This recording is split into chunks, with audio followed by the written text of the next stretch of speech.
This is the first mark of its kind in more than 1,400 days, and it shows. It shows in the $16 trillion debt figure. It shows what crisis deal-making instead of legislating gets us.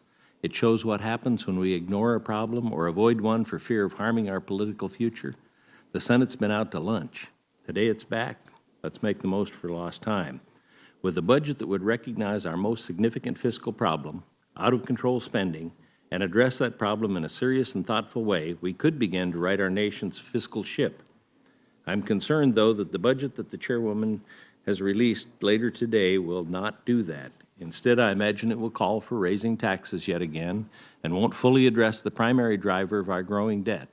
That is, without changes, bankruptcy for Medicare and Social Security. I believe the path forward should include pro-growth tax reform that lowers tax rates and broadens the tax base, plus reforms for future recipients of mandatory spending programs so that they are there for those who need them the most in the future, and smart spending cuts so that we can begin to dig ourselves out of the fiscal hole we've gotten ourselves into. Our nation's debt's over $16 trillion. It's projected growth by another $9 trillion over the next 10 years. Our debt per person is almost $53,000. For the first half of our current fiscal year, October 1st through February 28th, our nation's deficit is almost $500 billion. We're already $500 billion in the hole this year. Spending must be reduced. Unfortunately, we won't even see the majority's plan to address this problem until this evening. And the President's budget proposal is still missing in action, even though it was required to be delivered to Congress last month. Nevertheless, I have low expectations that either will truly address out-of-control spending. Instead, I have a feeling that both will look to raise taxes and even start new programs when we don't adequately fund the ones we have now that work well. Taxes go on forever. Spending cuts seldom make it through the whole year. The President has repeatedly called on the wealthiest Americans to pay their fair share, and that doing so will solve the budget crisis. But what is a fair share? Even without the tax hikes that occurred at the beginning of the year, the wealthy are paying a larger share of federal income tax burden than they did during the Clinton administration. I'm an accountant. In 2009, the top 20% of earners made 51% of the pre-tax income and paid 94% of all federal income taxes. So I ask, when is it enough? Many of those earners that I just referenced are in fact small business owners who plow through those earnings back into the business to expand and create jobs. This era of tax more to spend more has to stop. Our citizens and small businesses deserve better. The last time Congress tried to tax the rich, the alternative minimum tax was invented. Now that tax hits almost everyone, so it's been significantly scaled back. And to do what's been promised in this budget, the middle class will be touched. I would ask the majority party if they are certain that absolutely all the wasteful spending that occurs from Washington has been identified and eliminated.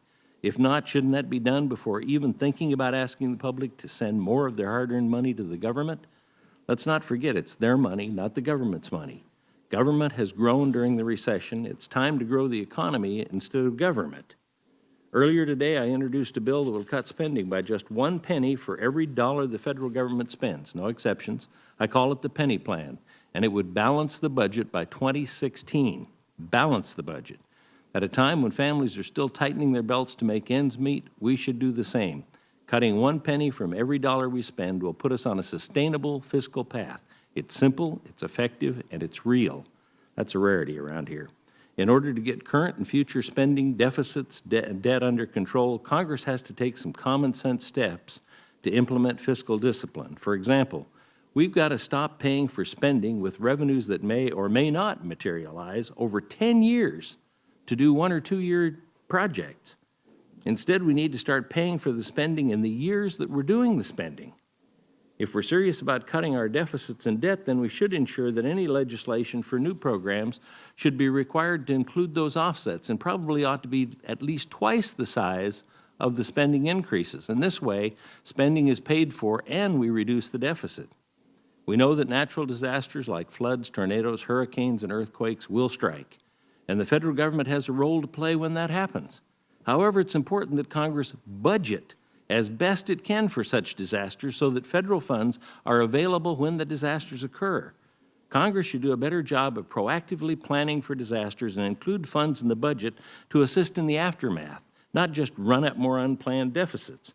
We should also require that each federal agency identify and prioritize its activities and services so that when the federal cuts are implemented, agencies can start by cutting the worst first.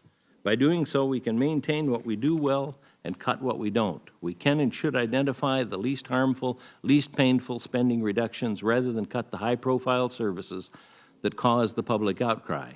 If we don't get serious about cutting spending soon, the programs that people enjoy and rely on won't be here in the future. The time for making tough choices has come.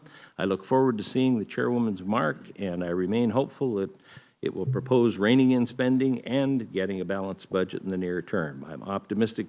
I'm an optimist with experience, and experience tells me that that mark will not live up to my expectations.